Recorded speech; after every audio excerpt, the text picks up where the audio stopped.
Hello,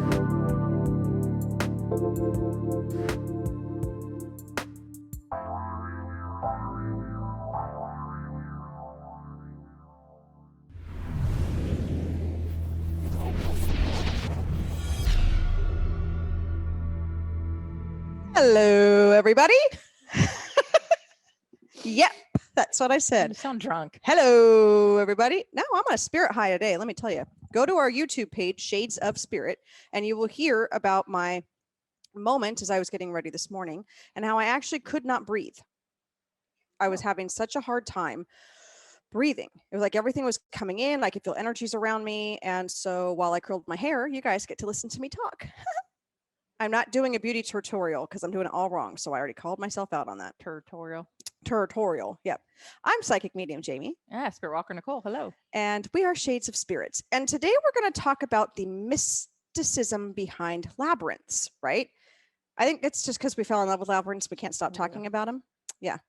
And we need to find more in San Diego. There's a ton. I don't know if I told you, but like I was doing research on this last night, and there is a ton like right under our nose. Well, guess what, guys? If you are interested, we will take a tour of some labyrinths. That would be cool. What's happening to you? I'm hearing us. It's like feedback or something. Maybe it's just spirit because it's been so prevalent today. I don't know. So we want to talk about this, and I actually have wanted to put together a group to go walk some labyrinths together and to get that connection going and that energy going. And now that things are opening up at a great rate, and a lot of us who have been vaccinated or not are feeling more comfortable going out, I am going to put together some groups to be able to meet and greet type of thing.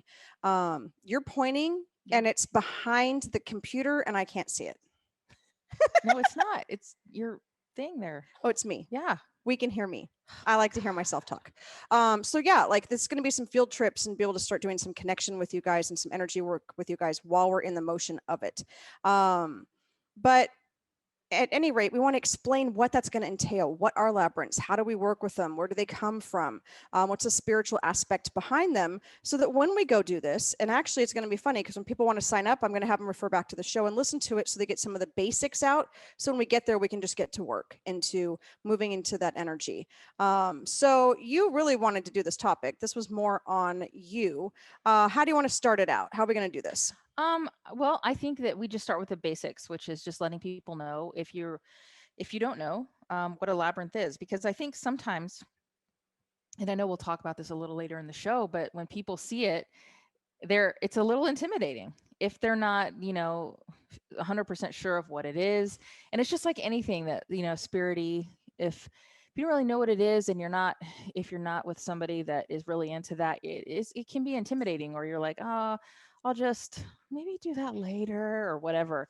And so instead, the two of us were like geek out and we just like, and we run toward it like it's an ice cream truck and we're little kids. But it's very interesting. And I think I like them so much because of how spiritual they can be.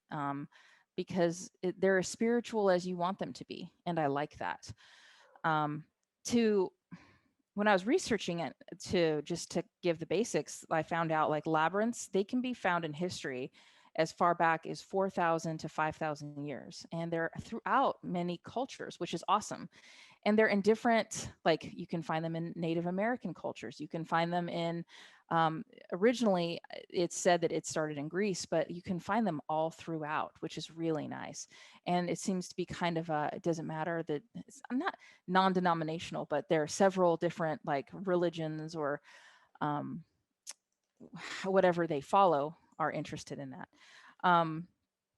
When I was reading, like my favorite description given, I was reading many things, but somebody described it as a walking meditation. And I really like that because it is. And if you haven't done it, it's kind of hard to describe. But if you can think about when you're able to just center yourself and really do that, it can be a walking meditation. I read an article also that said, this is how they described it. I was reading an article on lessons for living, and they described a labyrinth as an ancient symbol that relates to wholeness. It combines the imagery of the circle and the spiral into a meaningful but purposeful path. The labyrinth represents a journey to our own center and back again out into the world. Labyrinths have long been used as meditation and prayer tools. And like most of the research that I did, it showed that they go back to ancient Greece. And I mean, That's so that's cool. amazing. And even like they found ancient Greece, some coins like way back from ancient Greece that had labyrinths like etched onto them. And that was amazing to me. What was your first, when you first saw it? Did you know what it was the first time you saw one, or did you kind of stumble upon one? No, I knew what a labyrinth was. I didn't know all the details, but I'd heard of it and seen it. It was the medicine wheel Mm, that I was more like, what is that? What are those rocks set up for? yeah. But the labyrinth itself, but then again, with the kids, we watch a lot of movies and even go back to some of the old movies from the 80s and cartoons. And, I've seen it in different spaces where they talk about a labyrinth, right? I never once thought that it was somewhere where we did labs or we, we created concoctions for science class. But how to use it when we were in Sedona was the first time that I actually connected with it and understood the process of it, which we'll talk about in one of the next segments, of I didn't do it wrong to that person that was calling me out at a particular labyrinth.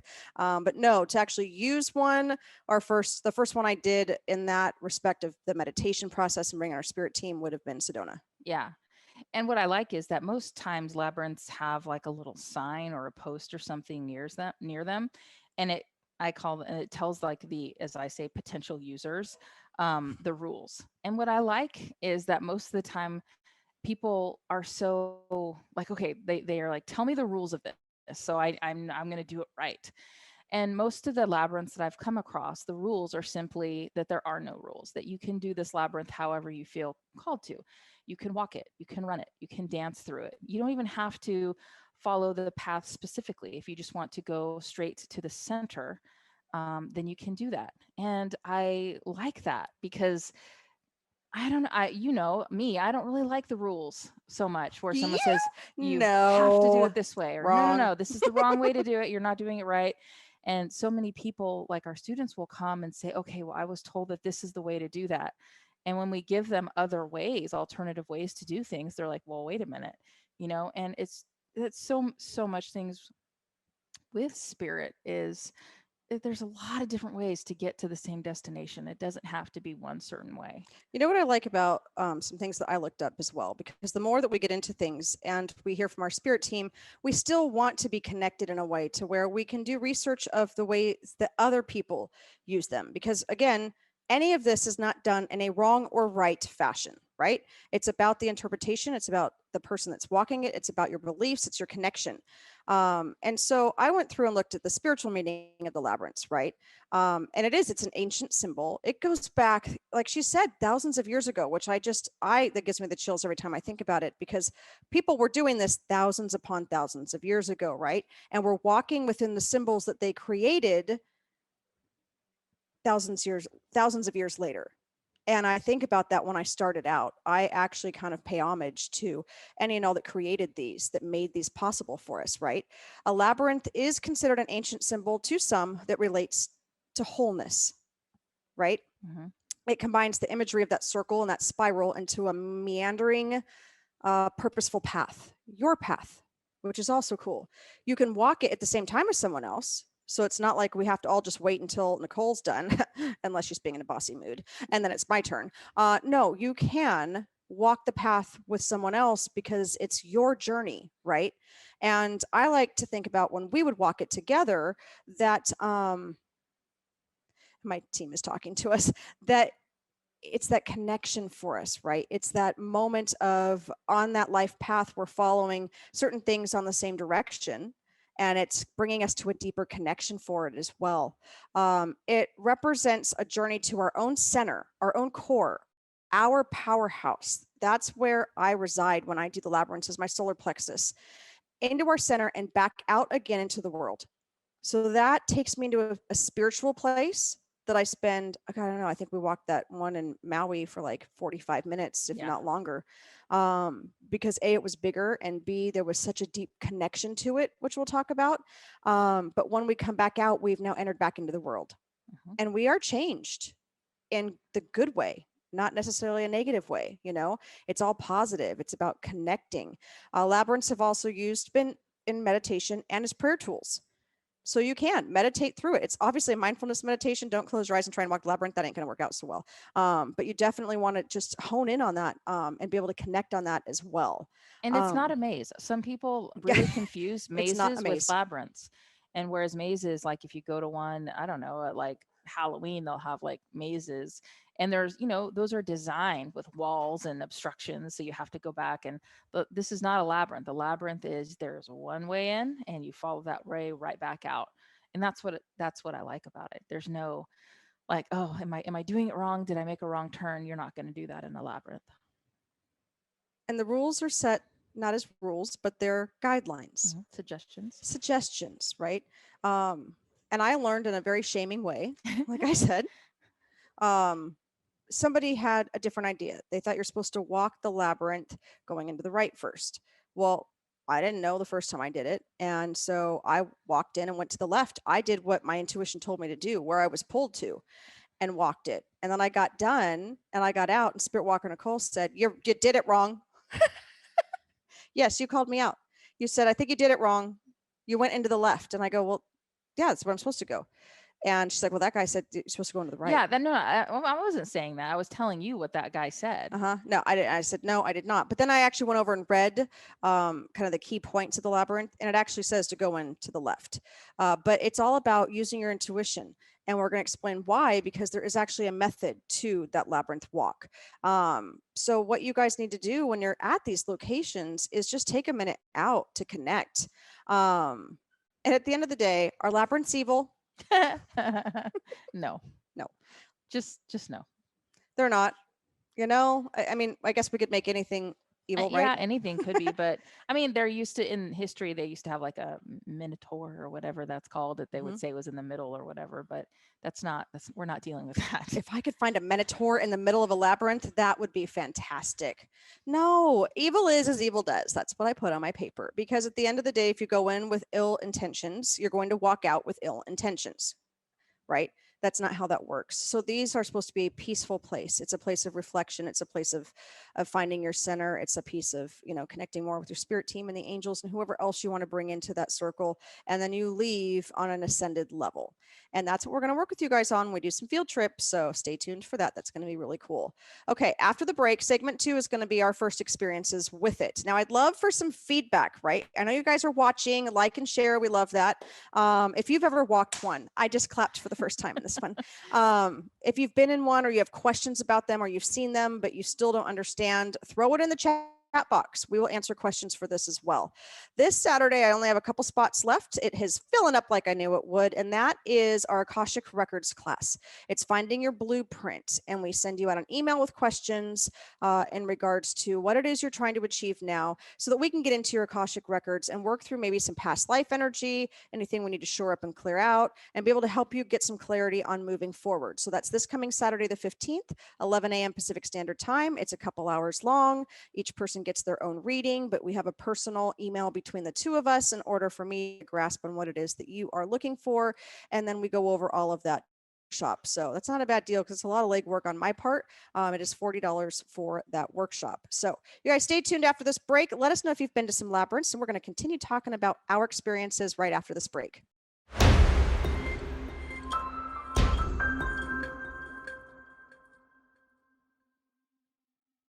Hello, everybody, and welcome back to Shades of Spirit. I am Psychic Medium Jamie. And Spiritwalker Nicole. We are talking about labyrinths today, and how to walk the walk, talk the talk, connect with them, what we like about them, why we're going to be doing some workshops centered around them. I am working on reaching out to some people that have some here in San Diego, and we'll look for other places. If you know somebody that has one on a property, totally give us some feedback, because I'd like to be able to work with them and do some workshops in regards to them, because they are so powerful. They are such a strong connection tool for us.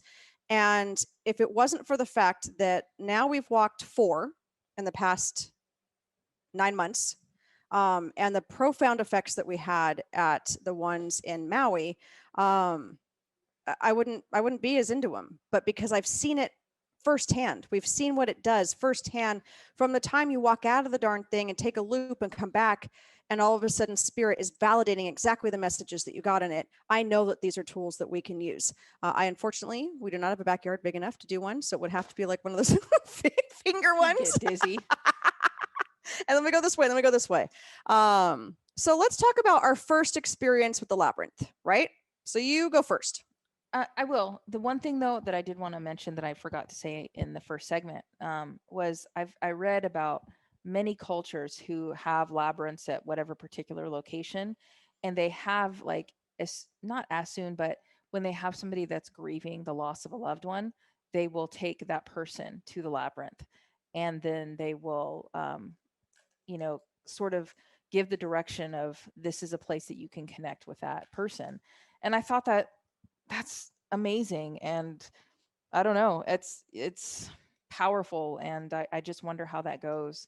Because it's in different countries that they do, everybody has their own ways that they mark the passing of a loved one and stuff. So I just thought that it's kind of using a labyrinth would be another really sort of beautiful way to do that. It's just the energy in those. I just wonder, if that passing is still pretty fresh, how that goes.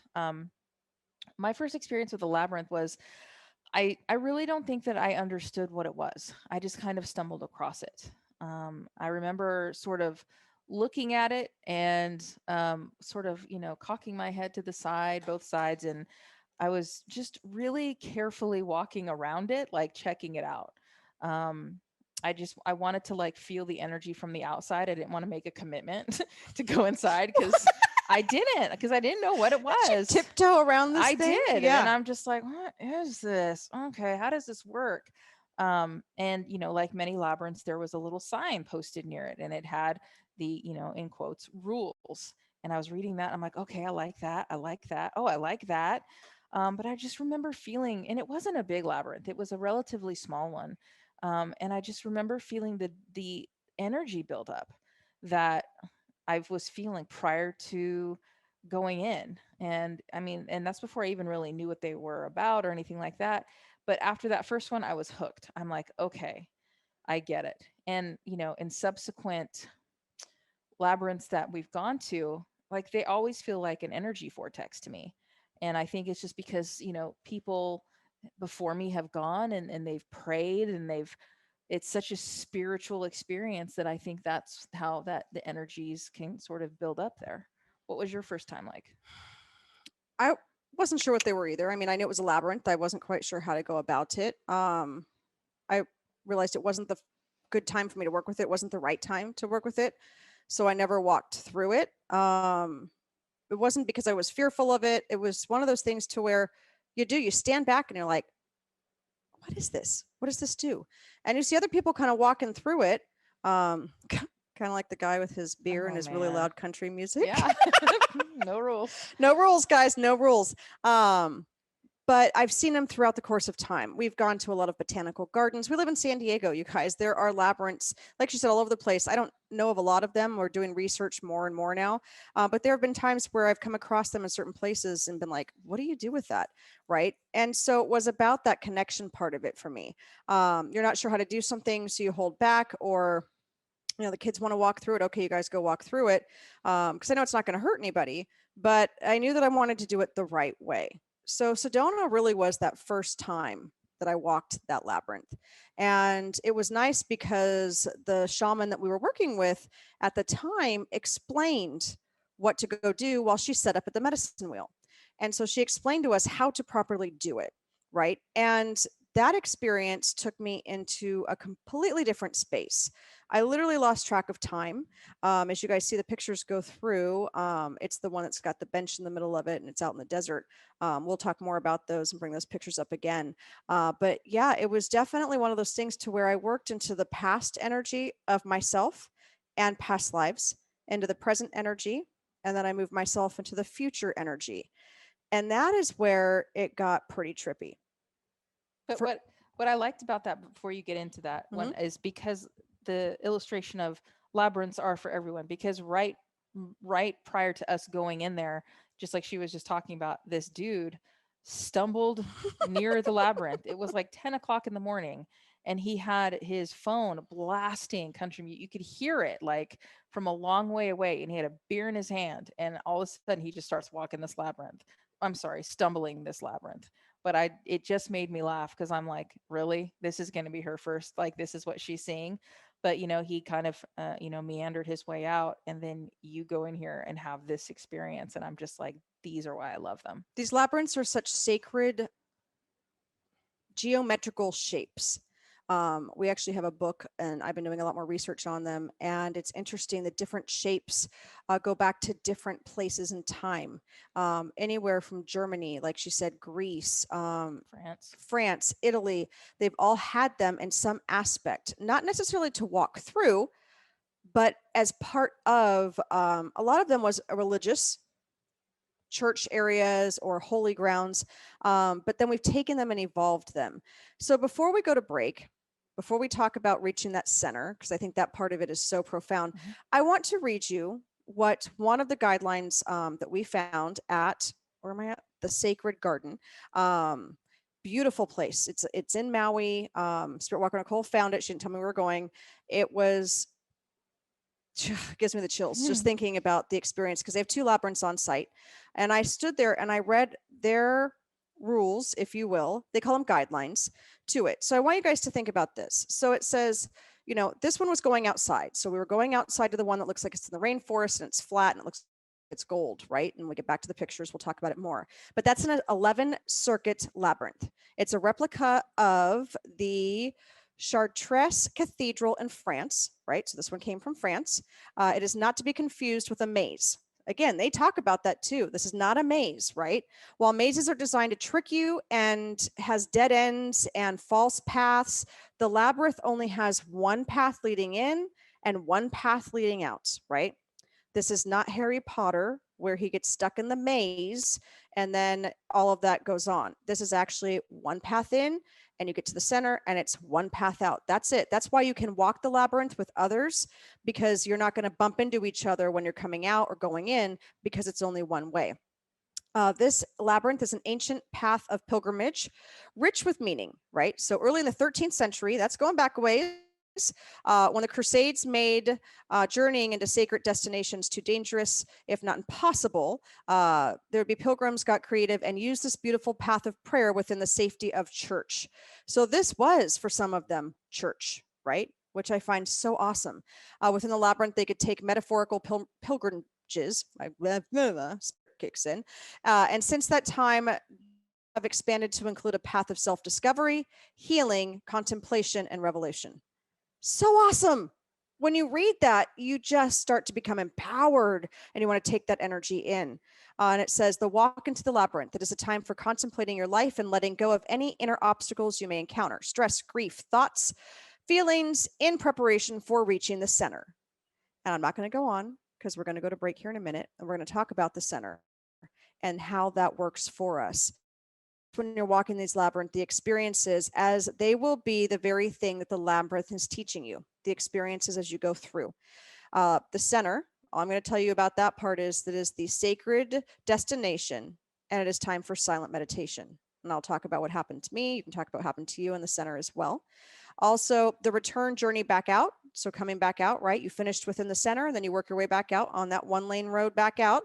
Offers a time for integration in which we take the insights we gained in the labyrinth into our lives for implementation. And for me, when I go into it, I go in connecting with my past. So my past lives, my past guides. My angels are with us, right? Spiritwalker Nicole, they don't change out. Nope. Just our guides. I get to the center and I work with my present team and myself. And then I invite any and all who want to come in for my highest and best. And then I leave asking for my future guides or angels on my team that have yet to join to where I can see them so that I can connect. And it is absolutely inspiring and powerful to do that, right? The labyrinth, the language of the labyrinth is a metaphor. So be observant as you walk. The labyrinth will mirror to you what you need to see. And that's freaking correct right there. It mirrors to us what we need to see. Whatever you experience on the labyrinth will offer you insight to what you need to pay attention to and perhaps amend in your life. Whew, I love it. You guys, we're going to go to break. I'm going to finish off the rules of the labyrinth, at least for this particular one, or guidelines. Some are a little bit different, which makes them so much more meaningful when you can walk multiple ones because they all have different meanings behind them. And you take what resonates with you. Maybe you do the same path, the same process every time, no matter what, and that's fine as well. Again, there's what? No rules for that. All right, you guys, also remember that we have got a paint and sip Sunday the 23rd at 4 p.m. out in Winchester Farms Petting Zoo, Sweetwater Farms Petting Zoo in Winchester. That is with psychic artist Ashley. We are going to connect you with your spirit animal and give you readings as you paint your painting. How freaking awesome is that? That again is Sunday the 23rd, 4 p.m. Sweetwater Farms Petting Zoo. Chef Celebrity Chef Nicole Moreno is making us again, Jacob and Nicole, I can't say this. Kushri? Sure. Boards, we will have wine and non-alcoholic drinks as well. You get to meet some animals, grab some friends. It's only $75. So you get food, you get some wine, you get some regular drinks, and you get to keep your painting when you're done, and all supplies are included in that. All right, you guys, stay tuned. We'll be right back after this break.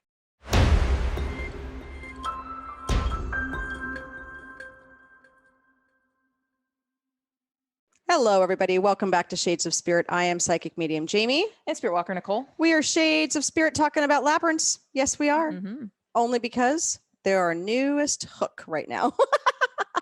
It's good I think I don't know. I like talking about stuff that we like instead of just like, oh yeah, we're kind of into that. It's like, it's good to talk about stuff that we are actually really into.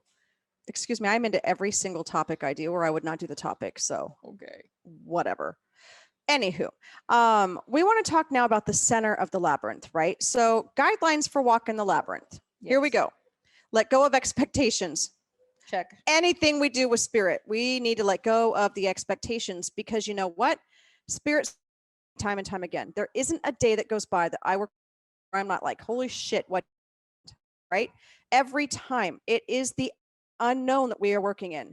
So if you are a control freak, type A personality, Virgo, you really have to learn how to let go and trust. So that's the biggest part right there. The message of the labyrinth is subtle. So you can be walking around and I got groceries to do and I got to pick this up and I got to do that. And all of a sudden, bam, your mind clears and all of a sudden you've connected. But there's subtle messages. Did you have anybody screaming at you when you were walking it? You mean from my team or just in general? Hey, lady, hurry up. No, your team. Yeah, well, I mean, and you know, I hope that if you do decide to go ahead and do a labyrinth, that you do, before you step in it, set that intention to be focused and be present. Because if, you know, halfway through you do start wandering off to your milk and bread list, you're missing some magic because it's there. And even if you're not really getting those messages or anything, just being open and focused and letting the world for just that long 20 minutes that it takes you to get through, it's good for you. It's like good for your spirit. It's good your aura. It's just you will leave hopefully feeling lighter if you really focus on what you're doing. I love it, Donna. She just said we should help make a labyrinth at Sweetwater Farms. Michelle, you in? Let's check this out. That would be actually pretty cool. I know. She's got the property and space. Then the ghosts would start walking it. She's already got, she's fine with ghosts. She's all about it. No, goats. Oh, goats. Yeah. Well, they can't eat the labyrinth. Right. The second one is find your own pace. So, you know what I actually find is that I go slow for parts. I stop for parts, which was new. I might speed up for certain parts. You go at your own pace. And the person that's behind you is just going to have to wait. And that's what happened. There's a couple times where you would be in front or I would be in front. And if I stopped, then you would just wait back. And it's a good time for connection. So if that person in front of you takes a moment, then you take a moment. Don't be like, aren't they almost done? I'm hungry. I didn't think that at all. But no, I mean, that's the thing. It's just to walk it at your own pace. And that it is okay to pass. Mm-hmm. Bet you guys didn't know that. Maybe you did. And it says, utilize the 180-degree turns to step off the path to let someone pass or to maneuver around someone who is walking more slowly ahead of you. So it does not matter if you cross paths with someone. Do it at your own pace in your journey and let them have theirs. We are all humans having a spiritual experience on this earth, walking past one another daily. So use that tool. The labyrinth is a two-way street. Emotions may be evoked. Okay, so the one in the jungle, I think that I probably shed a few tears, but it's fine. We don't tell anybody about it. It was Because raining, you couldn't it tell. was, you couldn't tell it was raining. But that's how that goes, right? So let's see. Let's put up that first picture. The first picture you guys are going to see, this is in no order. This is actually in Maui. This is at the Sacred Garden. I got my shirt on. They're really cool there because what they do is they have you take pictures. They want that, and they want you to, talk about stuff, but they want you to give credit to where it's due, and that's to the Sacred Garden. Sacred Garden. If I could say it right, I could give them more credit. And that's awesome because if you're in Maui, you got to go, right? And how'd you find it? Just my powers of, I'm always looking for woo woo places and spiritual places that we've never been. Just go check it out. Like no expectations, just go. It's a good way to spend a few hours. So this one was inside, right? They had, well, inside, outside. They had this cute little outside area that was obviously covered because they're in the rainforest. And you can see it has the white rocks on it. There are different points in each labyrinth, different, like this one wasn't the 11 point, it was, I think, a 7. It's smaller. And when we got done with the big one, we came back in, and then you walk around and they have plants and birds. It's just so serene, fountains. And I decided I needed to walk this last one because I was in a sequence at that point in time. And that one was beautiful because you start out on those stepping stones, as you see, those squares, right? And you start out to the left. Now, that's where it can get confusing because it looks like you could go to the right, but you can't. You guys zoom in a little bit, look at it. It only allows you to go one way. So I go to the left and I start working through it. And I am setting up that past energy for me, right? So let's go to the second one. Let's go to Dragon's Teeth. Let's talk about the center of that and how that felt. This one, tell them, where did you find it? What was it next to? What was the significance and the strength behind the energy? This was on the property. Was this on the Ritz Carlton? Was that It was on one? the Ritz-Carlton property. Yep, Ritz. we're going Okay. to the second picture here where we're Yeah. out over the ocean almost. So it's hit. I mean, it's not hidden, but it's. I don't know how many people know about it, unless you're into stuff like that. But it's like on the golf course Hmm. on one side and a beautiful ocean view on the other. And it's situated across from it is like an ancient Hawaiian burial ground where there's said to be like over 1,000 Hawaiians buried. So immediately, like immediately upon setting foot in this area, like, your woo woo senses start perking up because you can start feeling that. And then you go through what they call dragon's teeth. And it's kind of like a bunch of rocks, jagged, but it was formed from the lava and things like that. What in the shape of what looks to be dragon's teeth from a distance. And just beyond that is this amazing labyrinth. It's bizarre because I'm sitting here and I smell incense right now and I've got the chills beyond belief. Um, whew. Bringing us back into that space and that energy, being next to a burial ground, first and foremost, is probably the most tranquil, most respectful places to be at. And to know that they have only people that can go are people that have family buried on there that do their rituals and stuff like that. It's not negative or anything like that, but they pay their respects. They're the only ones that are allowed on the property on that side. And then when you get there, you come up and all of a sudden you come up out of these rocks and it's like, holy crap, you are in this gigantic, the biggest labyrinth I've seen yet. And you see the ocean all around you, right? And behind you is obviously the hotel. And on the side of you is also the burial grounds. And I really just stopped. I think you did too. And we just kind of like mouths were gaping. I was like, oh my goodness.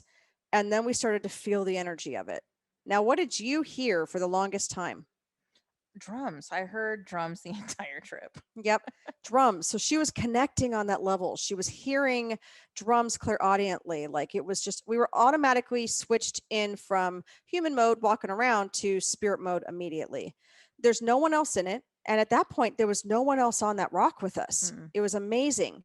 So you started out, Mm-hmm. and then I started out behind you.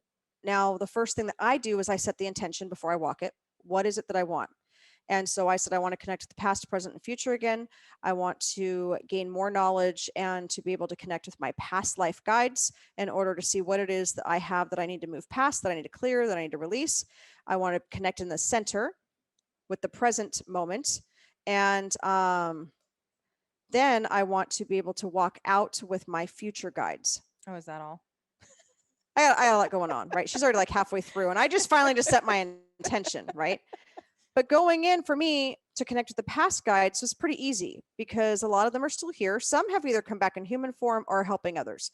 But I can move into that energy and the memories and the visions. So that one was a little bit for me just to get centered. I do have monkey brain from time to time, so I'm all over the place. And I really start to bring myself into that moment and just start allowing that stuff to shed. I want to let it go in this labyrinth. And then you get to the middle before me. Mhm. And what's happening for you in the middle of it, the center of it. So when I go, I love what Jamie does because that's amazing, but I don't do that. I just set the intention to whatever lessons I need or whatever I need to hear. I want to hear it, and then I have my team. I'm like, I call my angels in and my guides in, and I'm like, let's have a good time. Let's walk this together. And as I go, it's just a steady buildup. I can feel them. I can feel like them brushing up against my back and my arms, and I can feel the what's the word, the whoosh or whatever it is, as they walk around me and as we go through this. So, and when I get to the center, it's just as I'm walking towards the center, I think a lot about the past and how all of my life experiences thus far has brought me to where I am, the good, the bad, the ugly. And this has got me to this point in time where many other souls have walked and done the same thing and sort of done that pilgrimage, as you said. And then we just connect in that center. So I stopped and I actually hit into Reiki mode. My Reiki was on, it was so intense. And I would stop. It's the first time I've stopped in a labyrinth. And I would feel the energy and exchange the energy with the ground through certain parts.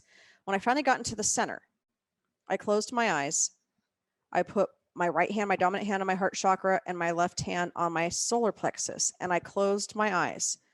And then as I was in that space, I was just connecting with ever evolving gratitude, self love, self worth, bringing in the past, present, and future into that center moment, allowing myself to work on healing. And then I quickly went through each one of my chakras to wash that energy through. And I was letting it escape from the soles of my feet into that center. It had the highest vibrational vortex portal. It's more vortex, not a portal. I started to get dizzy. I started to sway in that energy vibration. Um, when I opened my eyes, there was a couple that was looking at me, and I was like, all right, cool. And I closed my eyes again to connect one more time and give thanks. Give thanks to everybody that was there. I was calling in any and all ancestors, Hawaiian ancestors. Now, I do not have Hawaiian descent within me, but I want to pay respect for them for joining me on this because I've been blessed to be on their property. And I've been blessed to walk this labyrinth in this space, hearing the ocean waves crash and just be connected on all of the elements as well. And so when I finally was able to do that, that was the biggest breath I've taken in a very long time. And then I turned around and actually Nicole came in the center with me and we really just worked on energy together. And then she headed out and then I followed her. It was something I can't explain. I still cannot fully wrap my head around that intense of a reaction with me and in that moment. And then we walked out. Well, as I walked out, I had an angel. We have our angels with us, but for me, I don't always see them until the time is right. Well, I'm asking for my future angel to come through, one that works with me on the future stuff and guides. Now, in Sedona, I could see them in front of me and they were very light beings, but I couldn't see them and they wouldn't turn around. It was just follow us. Well, I've done a lot of spiritual work and growth since then. And I was actually able to have a conversation with one of my angels that's that future presence, and she was guiding me and talking me through it, and I was having that most in-depth conversation with my team and with her and working through that energy that when I got out, it was like, what just happened, right? Aren't you kind of like in a fog when you come out? Oh Like, yeah. Well, not to mention my Reiki peeps. Your hands are going to turn on, and your feet, whatever it is, like raging the entire time. So there's a lot going on. yep. And that was where she was saying you're going to make new connections and this is the new direction you're going in and we're going to start bringing these ideas together and all the stuff that I've been asking for. I asked for more details in my mediumship readings. I mean, I had a list of things and she was like, we got it, we got you here, we got you there, you got to do this, you got to do that. So we went out and we walked around and we came back, and the couple that we had wrote about, and if you haven't seen it, go to Shades of Spirit LLC on Facebook, read that post again. You'll see that labyrinth on the front of it. It's a long post, but we were able to make a connection with a couple who wanted to know how to use the labyrinth and how to connect with it. And we ended up doing a reading for each of them on this property, in this energy. It was amazing. Just amazing. I still feel honored that we got to connect with them at that point as well. The third labyrinth is the big one, the rainforest, the secret garden. Wow. That's all I have to say. So we did Dragon's Teeth first when we were in Maui. Then we went to the Sacred Garden. So this was actually the second one that we ended up doing. And this is the one that's in the rainforest. It's that flat one, right? And so we went out. This is the 11 path one that I was talking about with the guidelines on how to do it. And you just knew, stepping foot in front of that labyrinth, that this was going to be amazing. And I think you actually said in the middle of it, this is the most spiritual I've ever felt. Well, I didn't sound like that. Yeah, you did. I did not. You did. You were so excited. Completely disagree. Nope. I sounded awesome and cool and like. Those of you watching, look at this picture. I mean, it is just phenomenal. And when you look up from any point in that labyrinth, what did you see? Rainforest and rain. It was sprinkling when we got out there. Yeah. We walked the path. Now this is the one that took us close to an hour to do. And it was only us. You could hear the chickens, you could hear the birds, you could hear the rain. That was it. You couldn't hear people. It was serene. I just want to go back and sit in the middle of it for hours on end. And I went first this time. Yeah. And walked it and would stop in these vibrational patterns. But the rain just started, and then it started a little bit more. And then I went into the center and she waited, and then she came into the center, and they have stepping stones around. I think there were 5 of them. And I said, take off your shoes and just stand here. And as soon as we both did that and we put our palms up and we just closed our eyes to connect, it poured down rain. And we didn't care. It was the most cleansing. It was the most peaceful. It was the most calming, the most connective process I've ever been. Of course, I'm not going to lie. Then I was catching the rain because I was and I was drinking it out of my hand. She goes, why don't you just open your mouth? So then that was a thing. But I mean, we can't do anything completely seriously, guys. Let's be honest. But really, I wanted to take it all in. I wanted that purification. That's what this was for me. What about for you? I loved it. Like, it was just so like out in like nature and raw and earth and elements, and it was amazing. Yeah, I didn't care. Like, I knew that I had to buy a hat before we left because the hair was completely thrashed after that, but it was fine. Like, but yeah, I know it. All joking aside, it probably was the most spiritual experience, or one of them, that I've ever had, because it was, you couldn't have scripted that, like, in, even in a movie. And then to get to the center and just have the freaking sky open up, and just, it was awesome. I love that phrase. It was the most raw. Yeah. That's what it was. Experience. Now, we've had profound experiences, obviously, for all this time and the things that we can do, but it was the most raw experience ever. There was nothing left unsaid. I feel like I had closed a lot of doors, opened up a lot of new ones. And then walking out, it still rained. You didn't care if you were wet. My sweatshirt was soaking wet, right? Our hair is just everywhere. It doesn't matter. And then walking out of it, connecting with that future aspect again, was even more intense and even more meaningful, and other energies coming in. Did you walk with any loved ones, or was it just your spirit team? Yeah, no, my grandparents came in. Yeah, I mean, but they're native Hawaiians, so that was no surprise. Yep. For me, I didn't have any loved ones come in. It was all my spirit guides, my angels, a connection that I've never fully embraced. I don't want to say felt, but embraced on that high source level, for whatever that might be for you, happened in the middle of that with the rain. And it was just like, it's nothing that we could fully explain. There are no words really to put behind that process. And then Sedona was our first one. So this is the 4th picture going up now.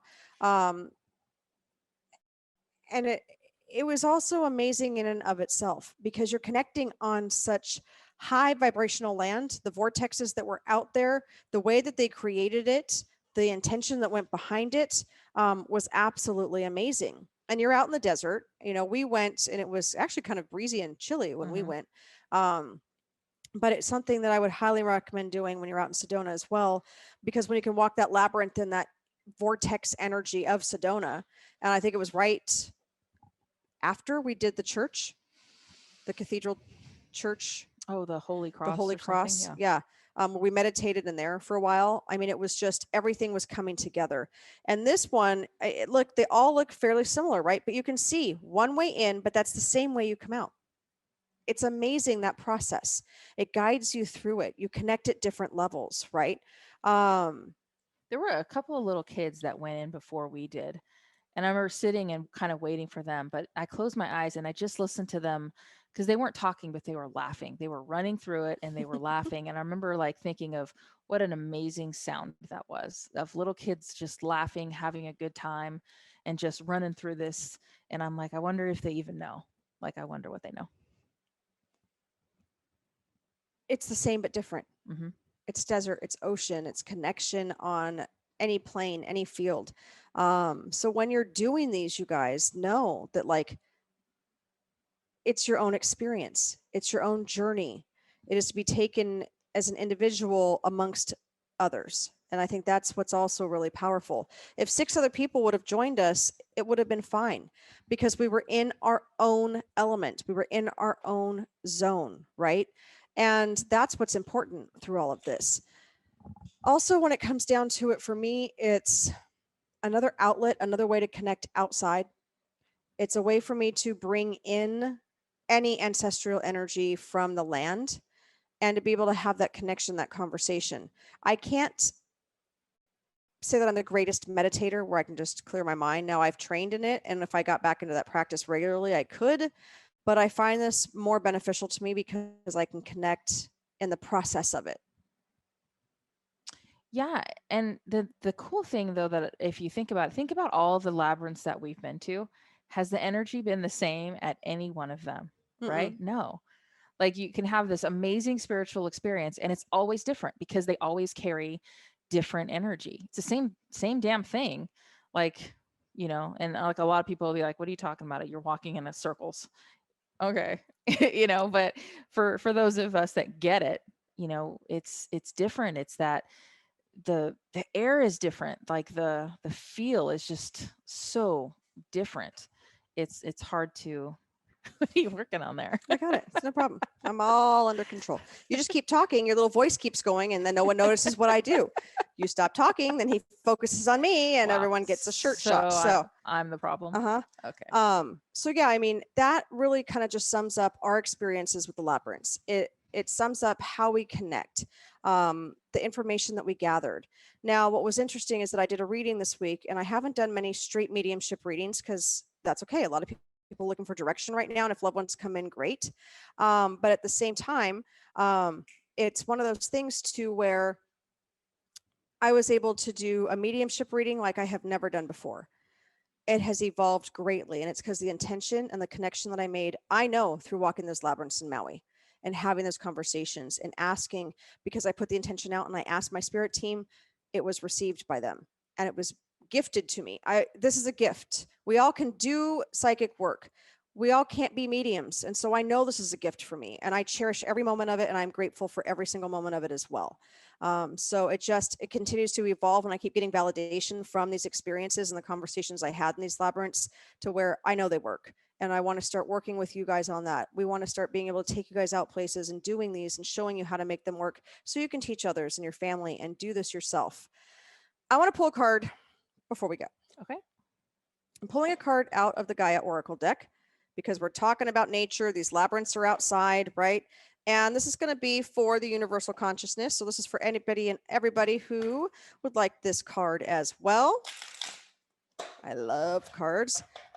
But why not connect outside? We are in spring. The weather's warming up. I don't know about you guys, but it has been humid here in Oceanside. San Diego was nice and warm yesterday, but it's time. It's time for us to venture out of our shells, to connect with Mother Nature. And the message for all of us to take into consideration this week, take what you want with it, is absolutely beautiful. Evolution, earth changes, climate changes, and transformation. That is fantastic. So the message behind this is, as we are getting ready to end our show tonight, folks, is if I can spell, that'll be great. Jacob's like, yeah, we had to go 15 minutes ago and you're still finding that card. Evolution is number 45. That helps out tremendously. All right, you guys, the card of evolution. It says, our world is called and cradled in a cosmic ocean of love, surrounded by an infinite universe governed by a higher force greater than our own human mind could know or comprehend. We are forever changing images, forever transforming on our journeys through eternity. Yet the climate is changing, and yes, the earth is transforming, but this has always been so, and this will always continue.